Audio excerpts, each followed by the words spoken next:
What's going on, everybody? C4 here today, continuing with my NFL predictions for the upcoming 2017-2018 NFL season.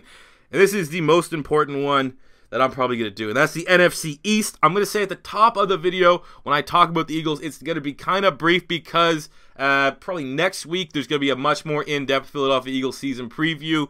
Obviously, you guys definitely want to stay tuned if you're watching this as an Eagle fan, but I still will give you a little sneak peek at what I think about the Eagles. You're going to find out their record and how I think they're going to finish. But in this video, obviously, we're going to rank all 4 teams in the NFC East based off how I think they're going to finish, as well as for each team, kind of dive in, assess them, address them, and see kind of how I defend why the record is what it is. So starting right away with the NFC East, we're going at number 4. I think it's going to be the Washington Redskins. Right now, I have them with a 6-10 record with a ceiling of 7-9. Maybe, the 7-9, I didn't really want to put that, but just look at their schedule, that's kind of what I had. I'm going to say right now, before a Redskin fan, Giant fan, Cowboy fan, or even Eagle fan get upset about what I'm going to say, if you told me right now, I have Washington number 4, that at the end of the season, Redskins won the division, I'd be a little bit surprised, but overall I wouldn't be just crazy surprised. I think the NFC East still is wide open, and it depends on, this kind of goes for every single team in the NFL, but it depends on who stays healthy and who catches on fire later on in the year. But more so with the NFC East, because, obviously if the Patriots didn't stay healthy, they're probably still going to win the AFC East. So with the NFC East, it's much more closer. I think it's what team stays healthiest. And looking at the Redskins, they had the most turnover on the offensive side of the ball, which is key for them. Obviously losing Pierre Garçon, DeSean Jackson. Those are big massive losses. And now you have the uncertainty with Jordan Reed, who even though I hate the Redskins, I think of Jordan Reed as a Gator. Man, you gotta admit, even the most diehard Redskin fan, he's one concussion away from probably retiring, which is incredibly risky. You're playing on thin ice there. But yeah, the Redskins 6-10. Looking at the roster, MVP for me is Kirk Cousins. He's probably going to have a decent year. Obviously, with the lack of offensive weapons, they're just not comparable. They brought in they brought in basically, you could say, Brian Quick and Terrell Pryor to replace DeSean Jackson and Pierre Garçon. That's like taking, if you're going to grade DeSean Jackson and Pierre Garçon A, you're going to have to look at Terrell Pryor and Brian Quick, give them like a C+. Those wide receivers can still make plays, don't get me wrong, but I think Kirk Cousins, statistically on that offense, is still going to look the best of the bunch, which is why I'm going to give him MVP. Probably will have a decent amount of passing yards as well. Looking for a bust, I'm going with Fat Rob Kelly. Now, again, I hate the Redskins, but Fat Rob won me a couple of fantasy games last year. A couple breakout performances, but I'm just not trusting any running back in this backfield right now. I just think Fat Rob's not really what they're looking for. He was serviceable last year, able to come in and, be a little bit more dynamic than what Matt Jones offered. But I'm going to have to go with my sleeper, who is something that's definitely key to watch on. That's Samaje Perine, the rookie from Oklahoma. I wouldn't be surprised to see, maybe even at mid-season, maybe earlier, him take over as the lead back. So I would be kind of wary about Washington Redskin running backs in fantasy from a fantasy perspective. But see if you could target Samaje Perine in the later rounds if he's available, because that could be worth a nice little punt. Look at the first-round draft pick, Jonathan Allen. I'm going to say about 3 sacks and 40 tackles. There are some other defensive ends that get drafted within this division. Taco Charlton, Derek Barnett. But I think a guy like Jonathan Allen, he'll get decent sack numbers, but he's much more beneficial against the run than the other two. So that's why I mentioned his tackles. I think he'll have a serviceable season for sure. Look at the strength of the Redskins. I think it's their linebackers, personally. Mason Foster, Ryan Kerrigan. You add the addition of Zach Brown. You got Preston Smith. You got Trent Murphy when he comes back from suspension. I really think the strength of this team is going to be their linebackers. Weakness is their run game, even though they do have some nice offensive linemen. Trent Williams, Brendan Schriff, Morgan Moses aren't bad. I think the other 2 guys, the center and the left, and the other guard, nothing special. And with the uncertainty at the running back spot, they have to have an established running game, because it can't be Kirk Cousins throwing it to a downgraded wide receiver core for them to win the games. And I think that is ultimately going to be their downfall this season. Go to number 3 in the NFC East. I have the New York Giants finishing at 9-7 with a floor of 7-9. I'm going to say right now that they are tied for first in the division with this record. How everything plays out, I will break it down, but I think they're not going to have the tiebreaker. I think the Giants are going to struggle within the NFC East for those divisional tiebreakers. But looking at the Giants, their MVP for me, I'm going to go with Janoris Jenkins, not your typical, maybe Landon Collins after a great year, Odell Beckham. I think Janoris is going to take the next big step this season. I'm going to say maybe 5 picks, couple pick sixes. He is really one of the most underrated corners in the NFL, as much as it pains me to say that. For bust, I'm going Jason Pierre-Paul. I just don't think his sack numbers are going to correlate to that pretty decent contract that he got in this offseason. I still think Olivier Vernon, his partner on the other side, is the much better player. Looking for sleeper, I struggled to kind of find a sleeper on the Giants, so I'm going to go with one of the most uncertain positions and take a punt with Wayne Gallman, the running back from Clemson, to... I'm not going to come out and outright say he's going to get the starting gig because Paul Perkins does have a year of experience under his belt more. But I think Wayne Gallman, if this does open up as a running back competition, I think Wayne Gallman does have the most talent out of any of those names. Obviously, Shane Vereen is your receiver back, so he's fine. But between Paul Perkins, Darkwa, and Wayne Gallman, I personally would probably give Wayne Gallman the opportunity. I have no idea how he's doing in camp or what he did in OTAs or anything like that. So it's kind of a punt here for the sleeper, but I just, come on, Wayne Gallman.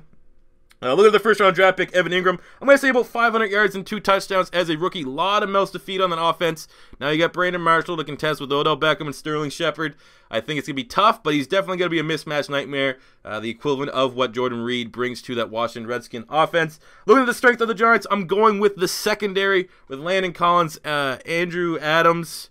You got Janoris Jenkins, Dominique Rodgers-Cromartie, and Eli Apple to an extent. Those guys are all pretty damn good. Weakness for me is offensive line. They have easily the worst offensive line in the NFC East, and you need to have a good offensive line to contend in the East, which is why I have them at number 3 and not contending for number 1. But then again, like I said, tied. 9-7 is not a bad record at all for the Giants when you see what I'm going to talk about the Eagles and the Cowboys. Going to number 2 in the NFC East, I have the Dallas Cowboys as well. 9-7 with a floor of 8-8. I have them just ahead of the Giants because they have more wins in the division, that tiebreaker. So they're sitting there at number 2 with 9-7. Looking at the Dallas Cowboys, I have Zach Martin as their MVP, but really it's going to be their offensive line once again. If they could somehow manage to stay as healthy as they did last year, I think Tyron Smith was the only guy that really missed I don't even think he missed that many games, like 1 or 2 games or something like that. But that is why I'm kind of going on the Cowboys not to get to the same win-loss that they did last year, because I just don't see them, at least on the offensive line standpoint, staying as healthy. You don't get that much luck. You don't get that lucky too many times where your entire offensive line stays healthy and they stay injury-free. Plus, their defense had a crazy amount of turnover. The defense still has some weaknesses. But overall, if they do stay healthy, we're going with the honest approach here that they probably will still be an incredibly dominant offensive line. And I'm saying Zach Martin is the best of the bunch. Over the robust, I'm going to say Dak Prescott, and it's relative just from the standpoint that I think Dak Prescott won't surpass his stats he had last year. His stats last year were goddamn incredible, but I think those stats he had last year, I don't want to, it's not even a shot at him, but I think his stats he had last year, the performance he had last year, is going to be the ceiling of his career.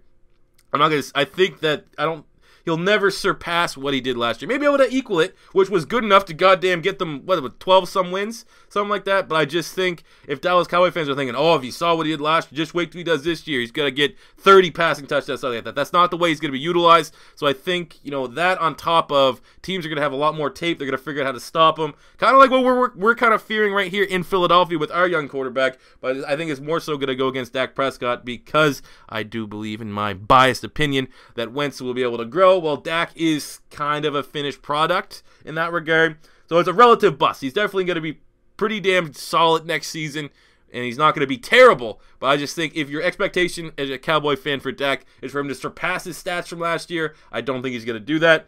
For sleeper, I'm going Chidobe Awuzie because the starting corners for Dallas are nothing special. Skandrick is above average can play good, but he's getting up there in age, and Nolan Carroll is shit. I know he has some off-field issues, so I don't know if he's going to start, but I think Chidobe Awuzie is going to be a guy that, some people are, there's some chatter about him, but I do believe that he will make some meaningful starts for that Cowboys secondary. If looking at the first-round draft pick, Taco Charlton, I'm going to go with about 5 sacks. Still, edge rush is an issue, I believe, with this Dallas Cowboy defense, along with their secondary. But Taco Charlton, 5 sacks for rookie. I think most Dallas Cowboy fans will take that because he is a little bit of a work in progress. Looking at the strength of the Cowboys, clearly it's their offensive line. And for their weakness for me, I'm going with their secondary as a whole. You got Byron Jones, who's decent. Skandrick is decent. Everything else of that is rookies or just nothing great. Jeff Heath is nothing really special.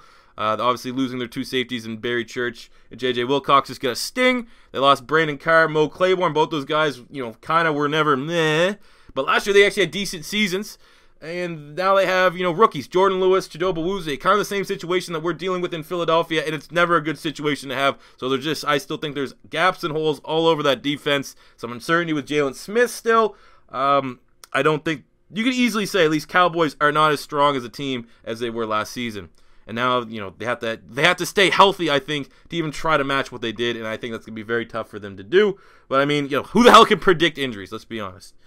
And then finishing at first place in the NFC East, I have Philadelphia Eagles going 9-7 as well. So the Dallas Cowboys at number 2, they got a wild card spot. They're still going to contend and go back to the playoffs. But I think the Philadelphia Eagles have the best matchups in the NFC East. I think they have the edge over every team in the NFC East. They're still not a finished product. I'm not going to be ranting and raving that the Eagles are going to dominate the division or anything like that. It's going to be a goddamn battle between the Giants, Eagles, and Cowboys with an outside chance from the Redskins. It's really anyone's division, but let's be honest, it's pretty much between the Giants, Eagles, and Cowboys. Biggest thing for the Eagles right now is actually, because I'm kind of shit on the Redskins, we have to get over that hump against the Redskins. Redskins have been beating us like we've been beating the Giants over the last couple of years, and we need to buck that trend. But I think the Eagles will have the best divisional record out of the Cowboys and Giants to get the number 1 spot in the NFC East and a playoff spot. MVP for this to happen is going to be Carson Wentz. I'm not going to go through everything else because I don't want to spoil my full in-depth Eagles breakdown, but I will say the strengths of the Philadelphia Eagles is the front 7. We definitely have the best front 7 in the NFC East. I think we for sure have a top 3 front 7 in the NFL. Looking at defenses, I think the only defense right now that I could say has a better front 7 than us is the Houston Texans. I think the Seattle Seahawks certainly have a chance to lay to that claim, but that front 7 in Philly is goddamn terrifying, and our weakness is without a doubt our cornerbacks. I think, when people classify, absolutely hate it when people say the Eagles secondary sucks. We have some of the best safeties. Rodney McLeod and Malcolm Jenkins are fringe top 5 safety combo, if not top 5. Our corners, though, are very, very sketchy at best. Jalen Mills, Jalen Mills, I don't even fucking know the other guy's name. Patrick Robinson. We got Rasul Douglas, a 3rd-round draft pick. Sidney Jones, who we have no idea when he's going to be available. We need him back sooner than later. Ron Brooks and a bunch of other dudes from the CFL and bullshit. Our corners are... I'm definitely terrified about our corners. I'm getting flashbacks of Chip Kelly when we had Bradley Fletcher and Kerry Williams back there. But luckily, we have elite safety play that can kind of help cover it in the front 7. But overall, man, our corners suck. Strength is the front 7. And for the Eagles to come first in the NFC East, our team MVP, we're going to need Carson Wentz, the Ginger Jesus, to put us on his shoulders.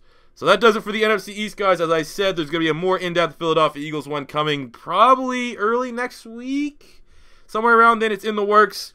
If you agree or disagree with anything you saw, please be civil in the comment section below. I know you probably fucking won't. If this is your first time stopping by, don't be afraid to hit that subscribe button, smash the like button if you enjoyed. And until next time, C4 saying peace out.